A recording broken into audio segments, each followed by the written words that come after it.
Hey there, Mr. Sutton here, bringing you the IM332 Extra Practice Number 3 solutions on adding and multiplying complex numbers. This one's got a puzzle that goes with it. Let's take a look at that. So here's the puzzle that goes with our extra practice. In this one, we are trying to solve the riddle, what do you call four Spanish-speaking men standing in quicksand? And the idea here is that we've got these different expressions that may or may not have some complex numbers involved that we have to basically simplify and match with the letters over on the right side.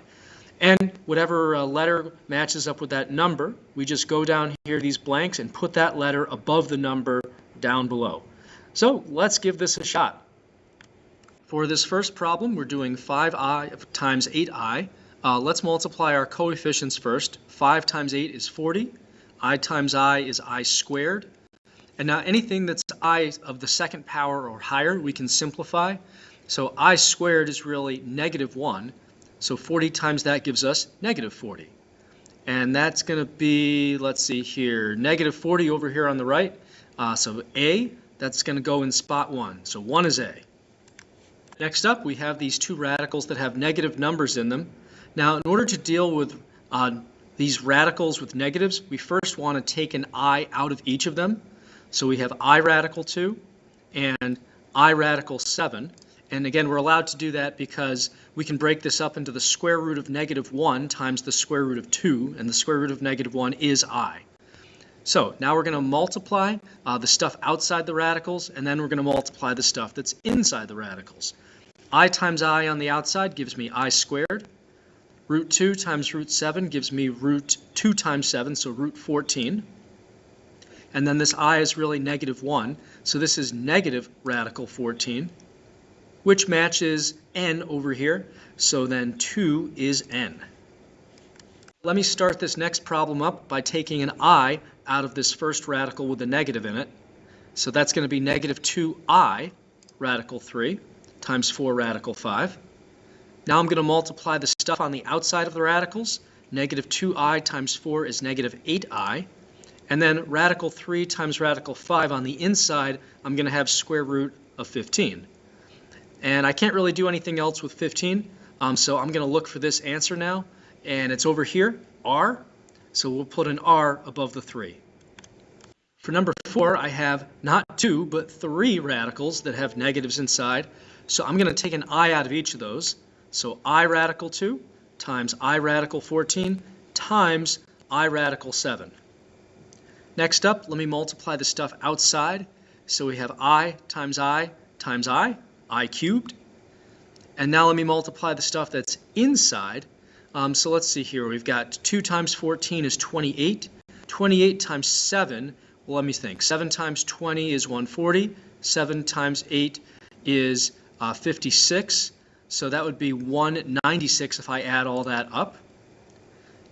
Now I know that I cubed is -I, and 196 actually is a perfect square. If you didn't know this though, I mean, take a look at what we multiplied together. We had a 14, and then 2 times 7 is another 14. So 14 times 14 got us this. That means square rooting this should get us 14.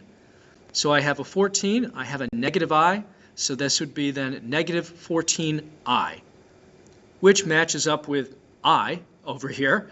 So let me put an I next to the 4. For number 5, the very first thing I'm going to do is take an I out of this radical that has the negative in there. I do not want to mess around with negatives inside radicals. Next, since I have this radical 3 outside a parentheses with these two things being added inside, I'm going to distribute root 3 to all of this. So I'm going to have, let's see here, root 3 times root 6, that gives us a square root of 18 to go with that 2. And then root 3 times I radical 30, that's going to give me I radical 3 times 30, so I radical 90. Next, in order to simplify this, let me first try simplifying each of these radicals on their own. And then if we have the same radical, we might be able to combine some things. But it's not looking good because we have an imaginary number and a real number here. So probably won't be able to combine things anyway. But simplifying. 18, I can split that up into 9 times 2 because 9 is a perfect square. And then with 90, that's going to be 9 times 10. Again, 9 is a nice perfect square to use there. The square root of 9 is 3. 3 times 2 gives us a 6, so 6 radical 2. Square root of 9 is still 3. That hasn't changed in the last 5 seconds. So we have 3i radical 10 that we're adding there. And since these aren't the same radical and not even the same type of thing, one's an imaginary, one's a real number, that's as good as it's going to get. And we find all of that over here on answer choice O. So this was number 5, so that means that 5 is O. For number 6, I've got two complex numbers being multiplied. Since this is basically a 2 by 2 multiplication, I'm going to use lobster claw or FOIL or double distributive on this. So we've got 2 times 5 giving me 10. 2 times 7i, that's going to be a plus 14i. 3i times 5, that's going to be 15i. And 3i times 7i, that's 21i squared. Next up, let me turn this I squared into a negative 1. So this is really a negative 21 over there, and that's all I changed so far. Now that I've got everything as just an I or a constant, I'm going to go ahead and add like terms up. So 10 minus 21, that's going to be negative 11. And then 14i plus 15i gets me plus 29i. So I have negative 11 plus 29i. There it is, right up there, u. So that's going to be 6 as a u. Well, stuff just got real. Now we're multiplying 3 complex numbers together. So we're going to be doing a whole lot of FOIL. My strategy going into this, I'm going to multiply these first 2 together, simplify it as much as I can. Then I will multiply that simplified answer times this last one. So I'm going to simplify as I go just to make my life a little easier. So foiling the first 2. We've got 4 times 5 is 20. 4 times negative 3i is going to be negative 12i. And now I move on and do 2i times everything in that second parentheses. 2i times 5 gives me a plus 10i. And then 2i times negative 3i, that's negative 6i squared. And I still have that 1 plus I just kind of waiting its turn to get multiplied. Let me simplify this first thing a little bit, though. I'll start with this negative 6i squared. Since I squared is really negative 1, this is a positive 6 that I have, and I can now combine that with the 20 that I have in front. So I have a 26, 20 plus 6, negative 12i plus 10i, that's going to give me negative 2i, and now this is what I'm going to be multiplying by this 1 plus I. Did I have to do all this simplifying first? No, I actually, right here on my second step, could have just distributed everything out to that 1 plus I, but I feel a little more comfortable just doing 2 at a time here. So 26 times 1 is 26. That's not so bad. 26 times I is a plus 26i. Negative 2i times 1, that's negative 2i. Negative 2i times I is negative 2i squared. Negative 2i squared, again, I squared is negative 1, so this is really a plus 2 there. 26 plus 2 gives me 28. 26i minus 2i gives me 24i, positive. And now let me see if I can find that over on the left or the right. Over on the left side, 28 plus 24, that's what I want. So let me put an O next to lucky number 7 here. For number 8, I'm squaring a complex number. Now there's a couple ways you could do this. You could write 7 minus 3i out twice and then FOIL it and simplify it that way. That's totally fine. But since you could already do that, I'm also going to show you this shortcut here. You might remember this one. If we have a minus b squared, we have to square the first thing, multiply the two things and double it, and then square the second thing in the parentheses. So I'm just going to use this shortcut just for fun. So first thing squared is going to give me 49, 7 squared. Multiplying these together would give me negative 21i, and then doubling that because of this 2 would be negative 42i. And then finally squaring that last thing, 3i squared is going to be 9i squared plus that. Next up, since I squared is negative 1, this really is a negative 9 at the tail end here. And then 49 plus negative 9 is going to be 40. So when the dust settles, I have 40 minus 42i, which is this c over here. So 8 is a c. Number 9 here is the real deal. Instead of squaring a complex number, we're actually cubing one. So there is actually a formula for cubing a binomial and for raising it to the fourth and the fifth, but it would actually take more time to explain that. So I'm just going to write this thing out 3 times, and we're just going to treat it like that problem we did earlier that had the 3 parentheses with binomials. So I'll multiply the first 2 together, simplify them, and then multiply that result by this last 1 plus 2i. On the bright side, although this is a decent amount of work, we're just dealing with 1s and 2s, so that shouldn't be so bad.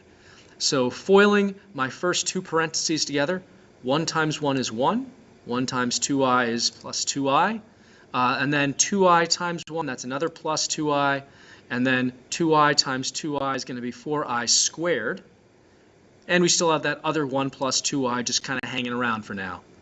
So 4i squared, I squared is really -1, so this is -4 right there. 1 plus -4 gives me -3, and then 2i plus itself is going to be a positive 4i. And we have the 1 plus 2i still. Let's go ahead and FOIL these together now. -3 times 1 is -3. -3 times 2i is -6i. 4i times 1 is 4i. And then 4i times 2i, that's going to be 8i squared. I squared is -1, so this is really -8 that I have at the very end. -3 plus -8 is -11. And then -6i plus 4i gives me -2i. So that matches up with this t right at the top over here. So that means that 9 is t.